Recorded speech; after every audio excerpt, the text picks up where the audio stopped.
안녕하세요. 토요일 아침입니다. 오늘 하루도 주님의 은혜가 함께하는 우리 모두가 되기를 바랍니다.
이스라엘 자손이 주님께서 보시는 앞에서 악한 일을 저질렀다.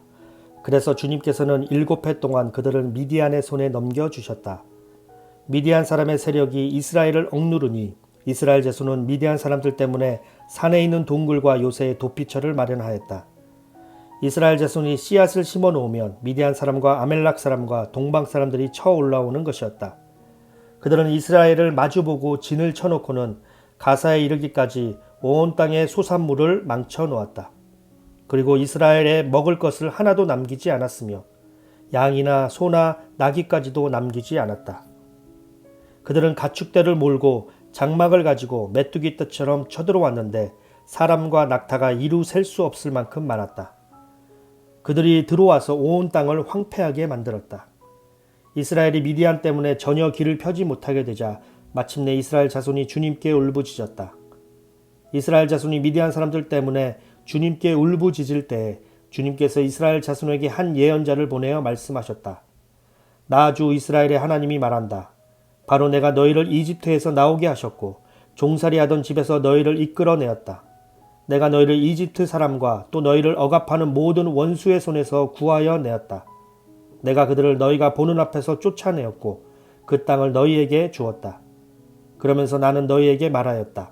나는 주 너희의 하나님이다. 너희가 아모리 사람의 땅에서 살고 있으나 아모리 사람의 신들은 섬기지 말아라.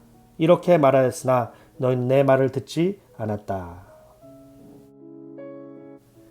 예전에 어떤 분이 간증을 한 적이 있습니다. 이분은 반복되는 자신의 죄 때문에 괴로워하고 있었다고 합니다. 그리고 이번에도 역시 똑같은 죄를 반복해서 지었고 이제 그는 하나님께 더 이상 용서를 구할 용기도 나지 않는다고 했습니다.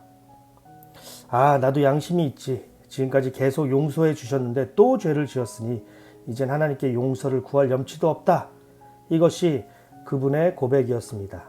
그래서 그는 자신의 반복되는 죄로 인하여 괴로워하고 있었는데 그날 밤에 이제 잠이 들려고 침대에 누웠는데 순간 창세기 3장 말씀이 생각났다고 합니다. 이 말씀은 아담과 이브가 죄를 짓고 하나님이 두려워서 동산 깊은 곳에 숨었는데 이때 하나님께서 아담아 너가 어디 있느냐라고 부르시는 말씀입니다. 아담아 너가 어디 있느냐? 이 말씀이 마치 자신을 부르시는 하나님의 음성으로 들렸다고 합니다. 그러면서 하나님께서 아담을 부르시는 것은 아담과 다시 회복하기 위한 부르심이다라는 것을 깨닫게 되었고 그래서 자신을 부르신 하나님께서는 반복되는 죄로 인하여 자신을 심판하시는 것이 아니라 오히려 자신과의 관계를 회복하기 위하여 부르셨다라는 것을 깨닫게 되었다고 합니다. 그리고 그는 그 자리에서 일어나 자신의 죄를 또 용서하신 하나님의 은혜에 감격했다라고 합니다. 이것이 그분의 간증이었습니다. 오늘 말씀은 죄와 은혜의 반복이라는 패턴을 가지고 있는 말씀입니다. 죄와 은혜의 반복. 사실 이 패턴은 오늘 말씀뿐만 아니라 사세기 전체의 패턴이기도 합니다.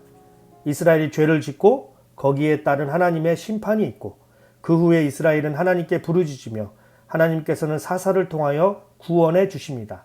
그리고 이들에게 평안이 찾아오고 이 평안 가운데 또다시 죄를 짓게 되고 그래서 이러한 패턴이 사사기를 전체 흐르고 있는 것을 우리가 볼 수 있습니다. 그리고 이 패턴은 더 나아가 성경 전체의 패턴이기도 합니다. 또한 이 패턴은 우리 개인에게도 동일하게 적용이 됩니다. 오늘 말씀을 통하여 이스라엘의 이 반복되는 패턴을 통하여 우리 자신의 모습을 한번 돌아보기를 원합니다. 첫 번째 주제는 죄의 반복입니다. 죄의 반복. 1절 처음 부분에 보니까 이스라엘 자손이 주님께서 보시는 앞에서 악한 일을 저질렀다라고 말씀합니다. 이 말씀을 개역개정 성경에 보면 이스라엘 자손이 또 여호와의 목전에서 악을 행하였으므로 라고 번역이 되어 있습니다. 이 또라는 말은 영어 성경에도 동일하게 번역되어 있습니다. 그래서 1절 말씀은 이스라엘이 하나님 앞에 또다시 악을 행하였다가 좀 더 정확한 번역입니다. 그리고 여기서 악을 행하셨다라는 것은 하나님을 떠나 우상 숭배를 했다는 것이에요. 사사기 3장에서 이스라엘은 범죄하였고 이에 하나님의 심판이 임했고 그들은 하나님께 부르짖었고 하나님은 사사 운니엘을 통하여 그들을 구원하셨습니다. 그러나 40년이 지난 후에 그들은 또다시 하나님 앞에서 악을 행했고 이에 하나님은 이들을 또 심판하셨고 이들은 또 하나님께 부르짖었고 하나님은 이들을 또 사사 에웃을 통하여 이번에도 구원하셨습니다. 그러나 시간이 지난 후에 이들은 또다시 하나님을 떠났고 가나안 신들을 섬겼습니다. 이에 하나님은 그들을 심판하셨고 이들의 부르짖음에 사사 드보라를 보내셔서 이들을 다시 구원하셨습니다. 이것이 어제 말씀인 사사기 5장 31절까지의 말씀입니다. 그리고 오늘 6장 1절에서 이스라엘의 반복되는 우상 숭배에 대하여 말씀하고 있습니다. 이스라엘 자손이 또 여호와의 목전에서 악을 행하였으므로 이것이 이스라엘의 반복되는 패턴이고 우리의 반복되는 패턴이기도 합니다. 이 반복되는 죄의 패턴을 통하여 한 가지 말씀을 나누고자 하는데요. 그것은 죄는 평안 가운데 찾아온다라는 것입니다. 죄는 평안 가운데 찾아온다. 오늘 말씀 바로 전 5장 31절에는 드보라를 통해서 하나님께서 이스라엘을 구원하셨고 그들에게 40년 동안 평안이 있었다라고 말씀하십니다. 40년 동안 이들에게는 평안이 있었습니다. 안정이 있었어요. 그리고 이 평안 가운데 이들은 하나님을 또다시 잊어버렸고 가나안 신들을 다시 섬기기 시작했습니다. 죄의 특성 중 하나가 바로 평안 가운데 찾아온다라는 것입니다. 죄의 유혹은 우리가 안정되었을 때 찾아옵니다. 우리가 평안할 때, 아무런 문제가 없을 때 살며시 찾아오게 됩니다. 우리가 잘 아는 다윗도 평안할 때 유혹이 찾아와 밧세바와 동침을 하게 되었습니다. 고린도전서 10장 12절에도 선줄로 생각하는 자는 넘어질까 조심하라 라고 말씀하면서 안전하다고 생각할 그때, 나에게 아무런 문제가 없다고 생각할 그때, 나는 지금 완벽해 라고 생각하는 그때를 조심하라 라고 권면하고 있습니다. 그러므로 평안할 때 우리는 기뻐하고 감사해야 하지만 동시에 언제 어떻게 찾아올지 모르는 죄의 유혹으로부터 우리는 항상 깨어 있어야 합니다. 베드로전서 5장 8절 말씀처럼 근신하고 깨어 있어 우는 사자같이 두루다니며 삼킬 자를 찾는 우리의 대적을 항상 경계해야 합니다. 또는 우리가 은혜 받았을 때 이것이 떠나가지 않도록 사라지지 않도록 이 받은 은혜를 지켜야 합니다. 많은 경우 우리는 은혜 받은 후에 그것을 너무나도 쉽게 그리고 금방 잊어버리게 됩니다. 그리고 어느 순간 다시 옛날의 모습으로 돌아오게 돼요. 마치 오늘 말씀처럼 반복되는 그 이스라엘처럼 우리는 하나님의 도우심으로 평안을 얻게 되고 그러나 얼마 가지 않아 또다시 예전의 모습으로 돌아오는 것을 경험하게 됩니다. 그러므로 우리는 하나님 앞에 반복되는 이 죄의 모습으로부터 우리를 스스로 지키자라는 결단이 필요합니다. 오늘 말씀의 두 번째 주제는 하나님을 떠난 사람의 결과입니다. 1절 말씀에서 이스라엘이 또다시 하나님을 떠나 우상 숭배를 하게 돼요. 그리고 2절 말씀에는 이것에 따른 결과를 우리에게 보여주고 있습니다. 첫 번째는 미디안 사람의 압제입니다. 2절이죠. 미디안 사람의 세력이 이스라엘을 억누르니. 하나님께서 그동안 이스라엘을 보호하셔서 이스라엘을 그 누구도 침략하지 못했습니다. 그러나 그들이 하나님을 떠나자 미디안이라는 족속이 이스라엘을 침범하고 괴롭히기 시작했어요. 이것이 하나님을 떠난 첫 번째 결과입니다. 나를 지키던 보호막이 사라진 거예요. 나를 막고 있었던 방패가 사라진 거예요. 그래서 너무나도 적에게 쉽게 노출되었고 아무런 힘도 못 쓰고 당하게 되는 거예요. 우리가 세상이라는 적 앞에 지금까지 평안하게 있었던 것은 하나님께서 우리와 함께 하셨기 때문입니다. 하나님이 우리의 방패가 되셨고 우리의 보호막이 되셔서 우리가 지금까지 살고 있었던 것입니다. 이스라엘이 40년 동안 주위 나라들로부터 침략당하지 않았던 이유가 바로 여기에 있었어요. 그들이 강해서도 아니었고 그들이 잘나서도 아니었고 하나님께서 그들의 보호막이 되셔서 가능했습니다.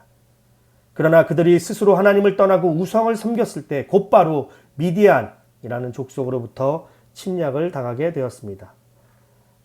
하나님을 떠난 두 번째 결과는 그들이 거할 장소가 사라지게 되었습니다. 2절 후반부에 보니까 이렇게 말씀합니다. 미디안 사람들 때문에 산에 있는 동굴과 요새의 도피처를 마련하였다. 이스라엘의 처소는 팔레타인 땅이에요. 그러나 미디안 사람들 때문에 이들은 동굴과 요새로 피해 숨어야 했습니다. 자신들이 1년 동안 열심히 농사한 그 식량들을 빼앗기지 않으려고 이들은 동굴과 요새에 숨었고 그리고 그곳에 식량을 저장했어요. 그리고 그곳에서 늘 불안하고 안정되지 못하는 삶을 살았습니다. 마치 광야에서 산 것처럼 그들은 거할 곳이 없이 떠돌이처럼 살았습니다. 이것이 하나님을 떠난 결과입니다. 마음의 안정도 없고 평안도 없고 늘 불안하고 늘 쫓긴 마음으로 살아가게 됩니다. 아무리 많이 가졌어도 마음 한구석에 공허하고 기쁨 없이 살아가게 됩니다. 하나님을 떠난 세 번째 결과는 황폐함입니다. 3절부터 5절까지 보면 미디안을 중심으로 아멜락과 동방 사람의 모든 곡식과 식량들을 약탈해 갑니다. 이스라엘이 1년 동안 열심히 수고하고 이제 수확하려고 하는데 이들이 와서 이것들을 다 가져가요. 심지어 논밭을 쑥대밭으로 만들어 놓고 갑니다. 그래서 이스라엘은 자신들의 것이 하나도 없었어요. 그들이 몽땅 가져갔습니다. 이것이 하나님을 떠난 세 번째 결과입니다. 내가 가졌던 것이 어느 순간 사라지게 됩니다. 내 것이라고 움켜쥐고 있었던 것이 어느 순간 무너지게 됩니다. 나의 물질과 건강과 명예와 모든 것들이 어느 날 갑자기 사라졌어요. 누군가에게 뺏겼어요. 빈털터리가 된 것입니다. 그래서 하나님을 떠난 결과를 한마디로 요약하면 비참하고 황폐함입니다. 하나님을 떠나고 세상을 쫓아보면 그것이 전부이고 그것이 더 기쁘고 더 행복하다고 생각할 수 있지만 오히려 그 반대로 비참한 결과가 찾아오게 됩니다. 황폐해지게 됩니다. 나를 지켜주던 보호막이 사라지고 내 마음은 공허하고 불안하고 심지어 내가 가지고 있던 것들도 빼앗기게 됩니다. 오늘 말씀의 세 번째 주제는 반복되는 은혜입니다. 하나님은 떠난 결과는 비참하고 황폐하게 됩니다. 그리고 마침내 하나님께 부르짖게 됩니다. 6절, 7절이죠. 이스라엘이 미디안 때문에 전혀 길을 펴지 못하게 되자 마침내 이스라엘 자손이 주님께 울부짖었다. 이스라엘 자손이 미디안 사람들 때문에 주님께 울부짖을 때에 우리의 마음이 비참해졌을 때, 우리의 삶이 황폐해졌을 때 우리에게 필요한 것은 하나님께로 돌아가는 것입니다. 하나님께 부르짖는 것입니다. 하나님을 다시 찾는 것이에요. 그리고 그때 하나님의 은혜가 다시 시작됩니다. 7절 말씀이죠. 주님께서 이스라엘 자손에게 한 예언자를 보내어 말씀하셨다. 은혜가 다시 시작된 거예요. 거듭되는 이스라엘의 죄악에도 불구하고 그들이 또다시 부르짖자 하나님께서는 선지자를 보내시고 내일 살펴보겠지만 사사 기드온을 세우셔서 이스라엘을 또다시 구원해 주십니다. 그런데 한 가지 특이한 점이 있어요. 지금까지는 이스라엘이 하나님께 부르짖었을 때 하나님께서는 즉시 사사를 통하여 이스라엘을 구원하셨어요. 그런데 이번에는 사사를 세우시기 전에 먼저 선지자를 이스라엘에게 보내십니다. 왜 그러셨을까요? 하나님께서는 왜 즉시 사사를 보내시지 않고 먼저 선지자를 보내셨을까요? 선지자가 해야 할 중에 하나가 하나님의 말씀을 백성들에게 전하는 것입니다. 그래서 지금 먼저 선지자를 이스라엘에게 보내시는 것은 이스라엘에게 하나님께서 무언가를 말씀하시기 위함입니다. 하나님의 뜻을 이스라엘에게 가르쳐주기 위해서예요. 그리고 나서 기드온을 통하여 구원하시게 됩니다. 그러면 8점 10절에서 하나님이 무엇을 말씀하시나요? 한마디로 내가 너희를 구원한 하나님이고 그러므로 너희는 나를 청종해야 하지만 너희가 나를 떠났고 그래서 지금 이런 고난을 당하고 있는 것이다. 이것이 하나님께서 8절부터 10절까지 선지자를 통하여 말씀하시는 내용입니다. 하나님께서 이스라엘로 하여금 알기를 원하시는 거예요. 그들의 머리로 알기를 원하시는 거예요. 참된 회개는 가슴과 머리의 회개입니다. 가슴과 머리의 회개. 말씀드렸듯이 하나님께서는 이스라엘을 구원하시기 위해 즉시 사사를 보내실 수도 있었어요. 이전에는 그렇게 하셨어요. 그러나 이제는 다릅니다.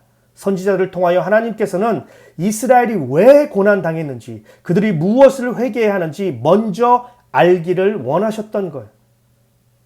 단순히 하나님께 울부짖고 금식하고 몇 날 며칠을 가슴을 찢는 회개도 필요하지만 하나님이 무엇 때문에 자신들을 심판하셨는지를 아는 것이 필요했습니다. 회개는 아는 것이 필요합니다. 그렇지 않은가요? 내가 무엇을 잘못했는지, 그래서 내가 돌이키려면 무엇이 필요한지 알아야 올바른 회개를 할 수가 있습니다. 단순히 1시간 정도 운다고 해서 하루 금식한다고 해서 그것이 진정한 회개는 아니라는 것 우리 모두는 다 알고 있습니다.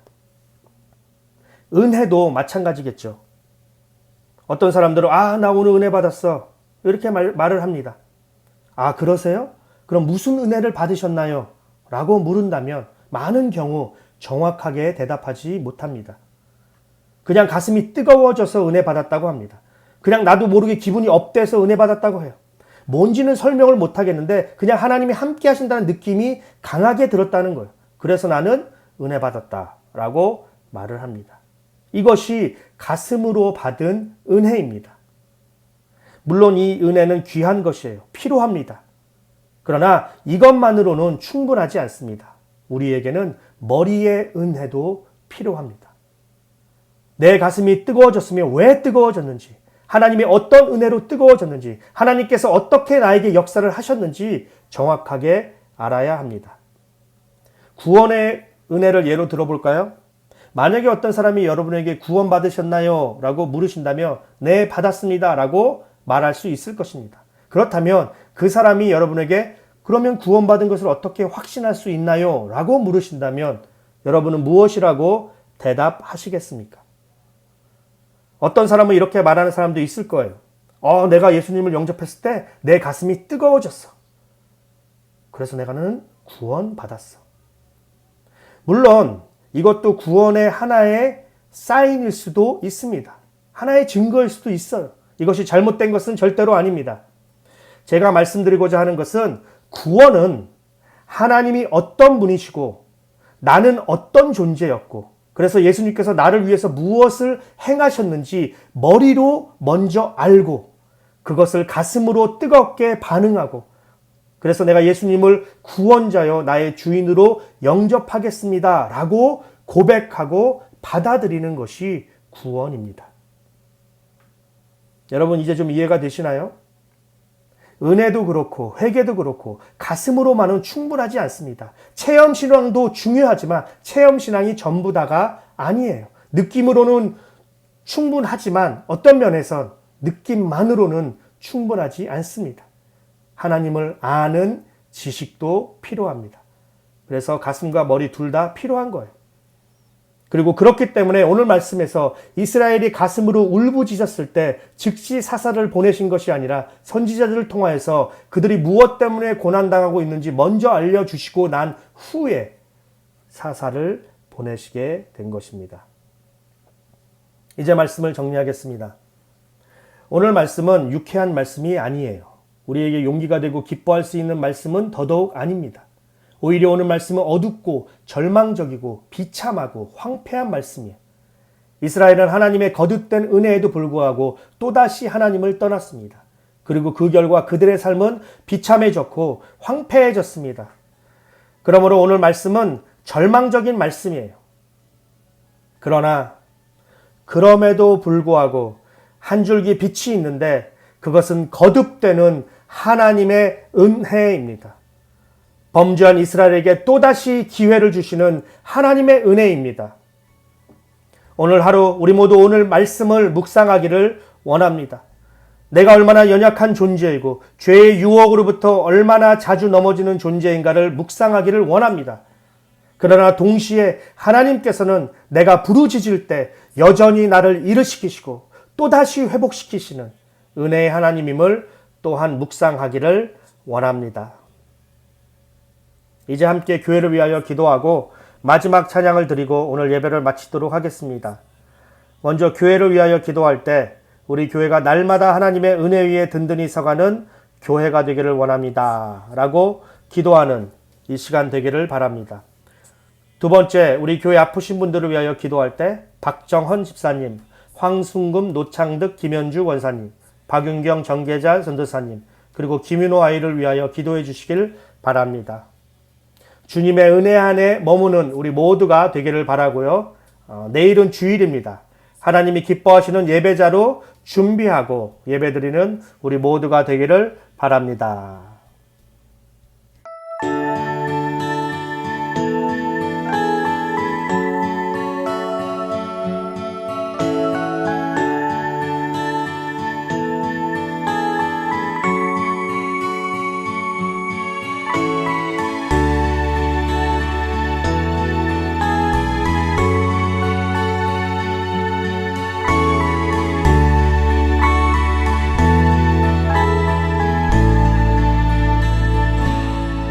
시작됐네. 우리 주님의 능력이 나의 삶을 다스리고 새롭게 하네. 자유하네. 죄와 사망으로부터 나의 삶은 변하고나 충만하네. 시작됐네. 우리 주님의 능력이 나의 삶을 다스리고 새롭게 하네. 자유하네. 죄와 사망으로부터 나의 삶은 변하고나 충만하네. 은혜로다. 주의 은혜 한량없는 주의 은혜. 은혜로다. 주의 은혜 변함없는 신실하신 주의 은혜.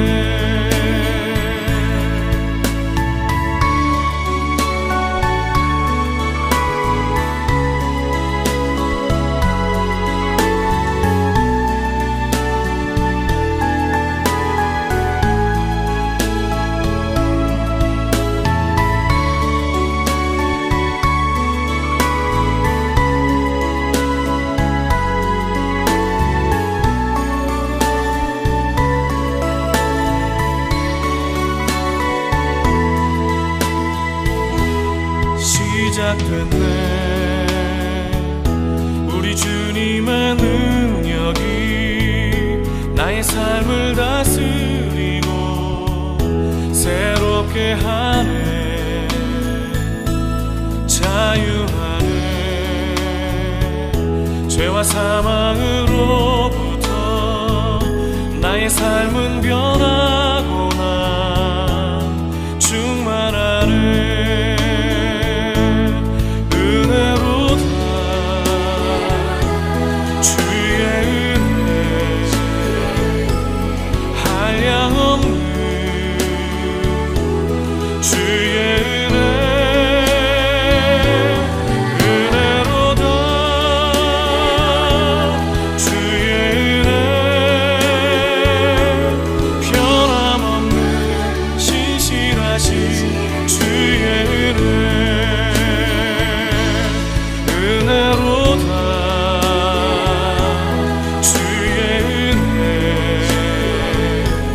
한량